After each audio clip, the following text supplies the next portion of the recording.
چا چې د رمضان د میاشتې روجې ونیوي بیا یې ورپسې دا شپږ روجې ونیوي د شوال فکأنما صام الدهر لکه دی چې ټول کال روجې ونیوي دا معمولي فضیلت خو نه دی ټول کال داسې چې یو نیکي په لس باندې ده نو یو میاشت روجې دا څو شوې لس میاشتې شوې بیا شپږ روجې د دېرش شپېته ورځې شوې نو شپېته ورځې دوه میاشتې شوې ټول 12 میاشتې شوې ته 12 میاشتې روجې ونیوي دا راته ووایم چې دا روجې ګورې صرف د ابۍ او د ترور دپاره نه ده ګورې زموږ د پښتنو دا ښځې وقف کړي دي روجو ته نفلي روجو ته زما د ابۍ روجه ده او زما د مور روجه ده زما د ښځې روجه ده روجې ورې دوی نیسي یوازې ته به څه کړي نه دا فضیلت صرف د زنانو دپاره نه دی راغلی دا یو سوال رور کړی دا اولنی سوال چې آیا د شوال دا شپږ روجې چې دي دا پرله پسې نیوه غواړي که نه دا جدا جدا هم نیوی شي ورسره دا چې دا په اختر د دویمې نه شروع کول غواړي لازم که نه وروسته لیټ کولی هم شي نو جواب د دې مسلې هغه دا دی غوره طریقه دا ده غوره او چې کله هم زه په خبرو کې دا ویم چې غوره طریقه دا ده نو بیا به دغه بله طریقه هم جایز وي چې کله غوره وویلی شي نو د دې په مقابل کې بله طریقه به څه هغه به جایز وي خو دا به ترې غوره غوره طریقه دا ده چې د شوال د میاشتې د شپږ روجې دا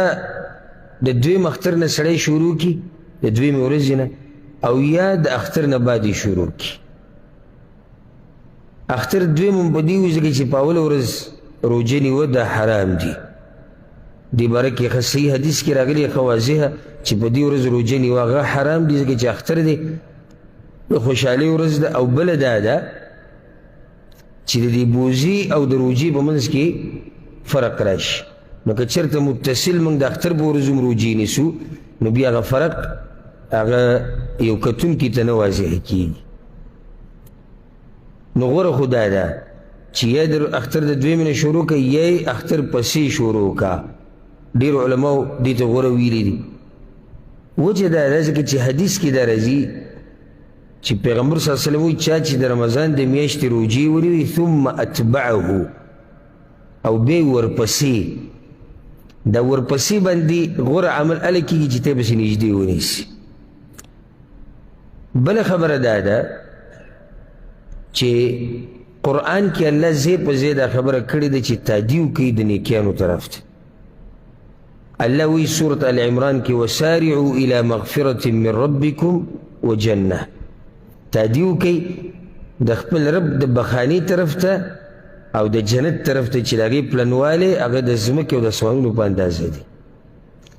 سورة المائده کې الله وی فاستبقوا الخیرات نیکیانو کې د یو بل نه مخکې شئ سورة طه کې راځي کله چې موسی علیه السلام لاړ د الله سره ملاقات ته کوی تور طرف ته نو د خپل وخت نه مخکې لاړ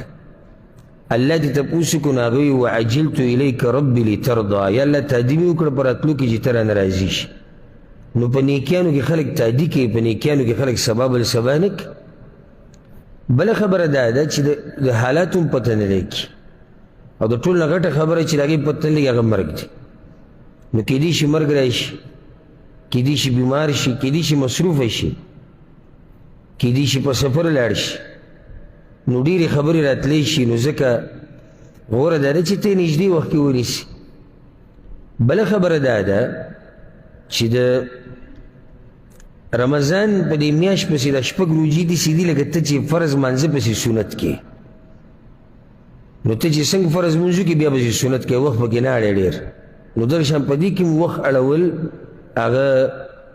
نه دي پکار دا غوره طریقه ده نور دا جایز دي چې یو سړی دا روجې لیټ کې وروسته ونیسي د میاشت په منځ کې یا په آخره کې بله دا یاده کوي دا هم جایز دي چې دا روجې ته په جدا جدا ورځو کې ونیسي لازم نه چې دا پرله پسې نیسي اگر که پرله پسې نیوسه دي غوره دي د دغه یو څو خبرو د لاسه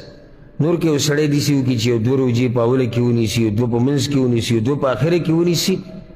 نو هم دا جایز دی او بالکل روا دی او پیغمبر صلی الله علیه وسلم دا شرط په حدیث کې نه بیان کړی چې دا روجې به پرله پسې خو پرله پسې نیوه په روجې پسې نږدې نیوه رمضان پسې دا غوره طریقه ده ځکه چې دغه وخت کې سړی د روجو سره عادت ومي نو چې روجو سره عادت نو دا روجې په اسانه بیا نیوی شي چې څومره پکې وخت اوړي نو هغه عادت ستا کمزوری کیږي نو بیا به درته روجې نیوه هغه ګرانې شي والله اعلم یو نقصان پکې موږ دا هم لیدلی په دې لیټ کولو کې چې د سبا بل سبا کې سړی پاتې شي داسې هم کېږي سبا بل او بل او د بل هفته کې او بس د میاشت په اخره کې ورځې خو لا شتي میاشت ختمه شوې خو نه ده په دې قصو کې د ده نه هغه میاشت هغه ختمه شي او د لوی فضیلت هغه د ده نه پاتې شي او اوس هم موږ سره الحمدلله موقع شتي ښه ډېرې ورځې پاتې دي نو که چا نیولي هنیئا له هغه له مبارکي ورکوو او که څوک لګیایي الله دې ورله طاقت ورکړي او که چا نه یې نیولي نو هغه ته وایو چې موقع در سره شتي موقع شتي میاشت لا ختمه نه ده او دا معمولي عبادت مه ګڼئ لکه دغه حدیث موږ څو پیرې بیان کړی پیغمبر صلی الله علیه وسلم من صام رمضان ثم اتبعه بست من شوال چا چې د رمضان د میاشتې روجې ونیوي بیا یې ورپسې دا شپږ روجې ونیوي د شوال فکأنما صام الدهر لکه دی چې ټول کال روجې ونیوي دا معمولي فضیلت خو نه دی ټول کال داسې چې یوه نیکي په لس باندې ده نو یوه میاشت روجې دا څو شوې لس میاشتې شوې بیا شپږ روجې د دېرش شپېته ورځې شوې نو شپېته ورځې دوه میاشتې شوې ټول 12 میاشتې شوې ته 12 میاشتې روجې ونیوي نو په دې کې غفلت نه دی پکار او دا راته ووایم چې دا روجې ګورې صرف د ابۍ او د ترور دپاره نه دی ګورې زموږ د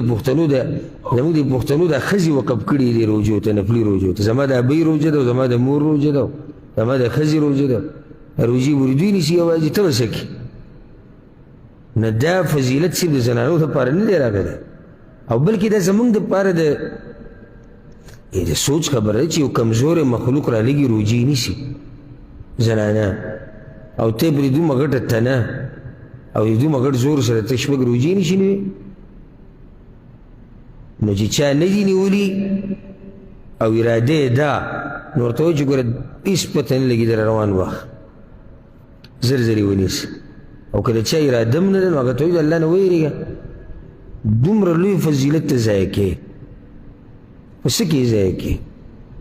او د سهار نه د ماسپښین او د ماښام پورې به ته څو ټایمه روټۍ وخورې او څومره اوبه بس کړي دا د الله دپاره سړی نه شي بندولی څو ورځې بندولی شي خو چې کله یو سړی کوشش وکړي او ګوره څوک چې هم کوشش کوي الله یې ورته اسانوي الله یې ورته اسانوي دا چې څوک یې نه نیسي که نه ده ته الله ګراني کړي دي دله توفیق ده ته نه میلاوي ده ته یو لوی غر ښکاري حالانکه روژه نیوی څوم نه ښه اسان کار دی خو د الله په توفیق سره چې څوک یې نیسي الله یې ورته اسانه کړي د هغې نه بعد یو ورور سوال کړی دی چې